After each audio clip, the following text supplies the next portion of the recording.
Alô, guerreiros! Professor Lego Fontes na área, claro, sempre trazendo conteúdo relevante para que você possa produzir a melhor redação da sua vida. E vocês viram que o título do vídeo aí diz que chegou a hora de julgar.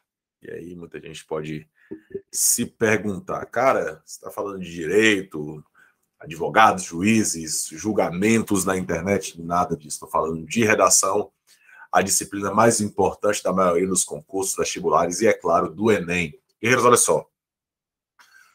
Nesses certames que eu acabei de elencar, a redação geralmente é a disciplina mais importante, geralmente ela tem esse caráter, né, classificatório, eliminatório, e geralmente, né, na maioria dos concursos vestibulares, e é claro, principalmente no Enem, a maior prova do Brasil, é cobrada a dissertação argumentativa.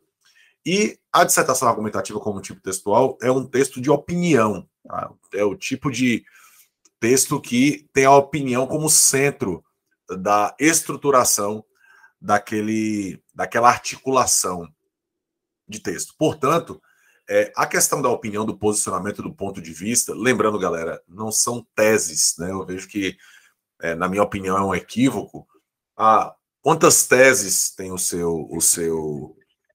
a sua dissertação? Não existe tese, existe uma tese apenas. É um posicionamento, é um ponto de vista, é um direcionamento, tá?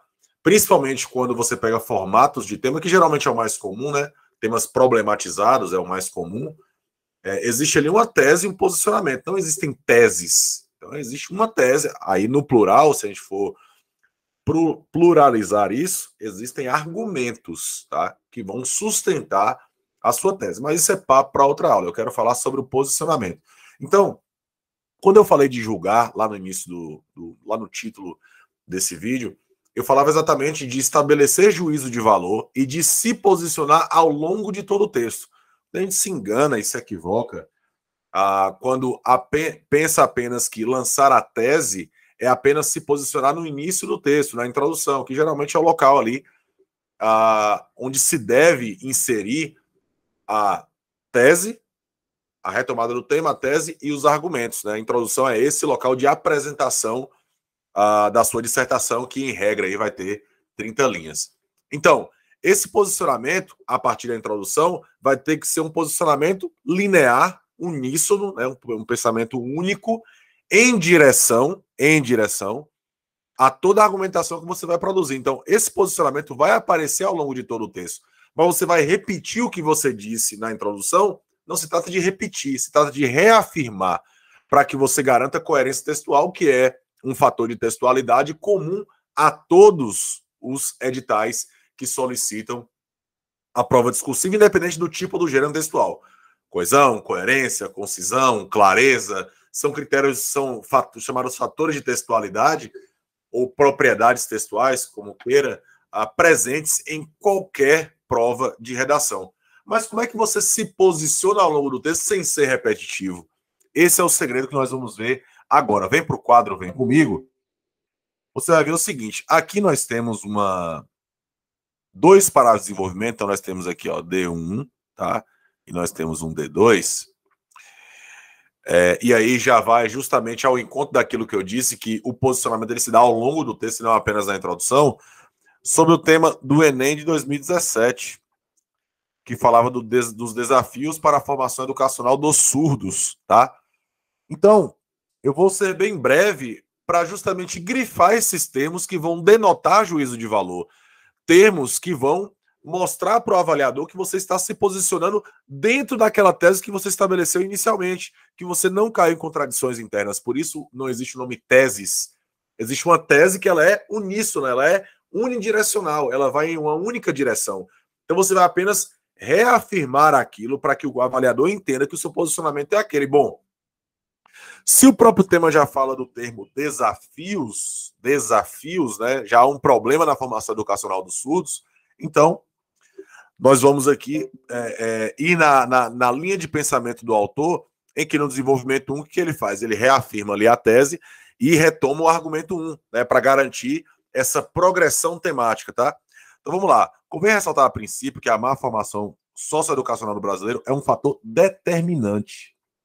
Quando ele utiliza esse termo determinante, ele está se posicionando, porque ele está trazendo ali o posicionamento, o ponto de vista dele acerca daquela questão. Guerreiros, ponto importante, não vou me deter aqui em conectivos, em outros pontos, vou me deter só nessa parte para que a gente não fuja do nosso conteúdo. Então, é um fator determinante. Isso é o posicionamento do autor. Ele está mostrando para o avaliador que, de fato, essa má formação educacional é um fator determinante para a permanência, olha mais um posicionamento aqui, da precariedade da educação para deficientes auditivos no país. Uma vez que os governantes respondem aos anseios sociais e grande parte da população não exige uma educação inclusiva por não necessitar dela. Perceba que todo esse primeiro período, que é uma retomada do argumento, é todo permeado desse posicionamento, desses termos que vão denotar juízo de valor, desses termos que vão ao encontro do posicionamento dele estabelecido no início do texto. Isso consolida o pensamento de Schopenhauer, e aí ele utiliza aqui um argumento de autoridade, de que os limites do campo de visão de uma pessoa determinam seu entendimento a respeito do mundo que o cerca, ou que a cerca, né? Porque está falando de pessoa como referente, ocorre porque a educação básica é deficitária. Olha só, déficit educacional. Então, mais um posicionamento. E pouco prepara os cidadãos no que tange o respeito às diferenças.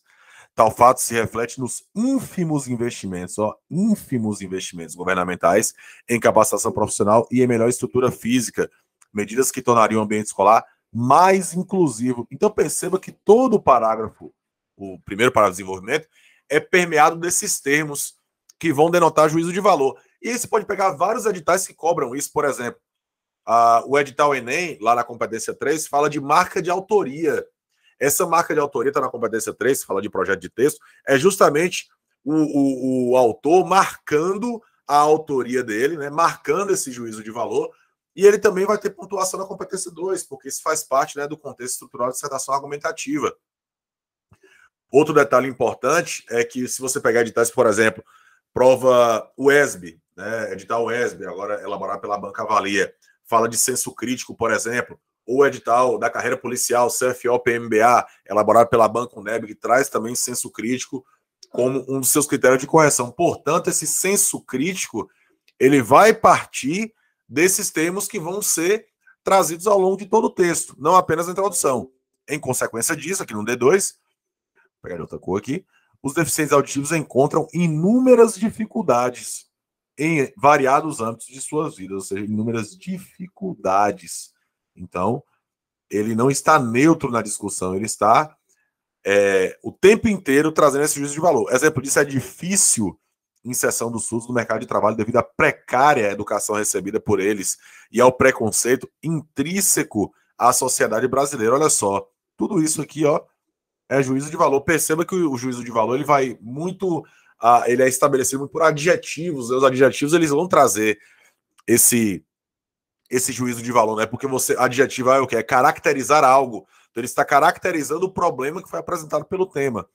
Essa conjuntura, de acordo com as ideias do contratualista John Locke, configura-se como uma violação do contrato social. Aqui não há o juízo de valor porque ele está trazendo a opinião de outro autor, mas que ele vai concordar com ela, já que o Estado não cumpre sua função,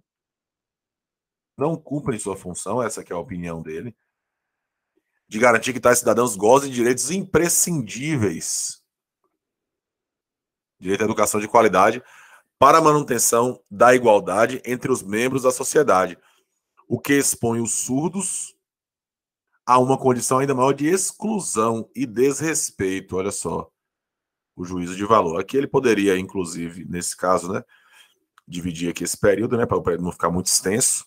Nesse caso, poderia inserir com o conectivo, né? Desse modo, há uma exposição dos surdos a uma condição ainda maior de exclusão e desrespeito. Isso aqui é só um ajuste. Mas, enfim, percebam o quanto o juízo de valor aqui ele é preponderante para garantir essa coerência textual, essa coerência global do texto. Aqui eu destaquei só os dois parágrafos de desenvolvimento, mas poderia trazer aqui a introdução e a conclusão, que vão na mesma direção, que buscam o mesmo posicionamento, justamente garantindo essa progressão temática, essa prevenção com relação a incoerências que possam, porventura, atrapalhar a nota, né, atrapalhar aí o autor e, é claro, causar uma apenação por parte do avaliador.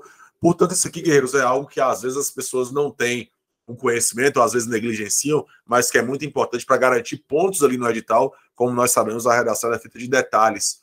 E quando eu falo de detalhes, é justamente no sentido de quando você erra pouco, sua margem de erro é pequena, a sua nota, consequentemente, vai ser alta. Agora, se sua margem de erro ela é muito grande, então o corretor vai te apenando, e sua nota fica aquém daquilo que você precisa, e nós não queremos isso. É claro, este canal tem essa função de conduzi-los aí rumo a uma redação de alto desempenho. Beleza?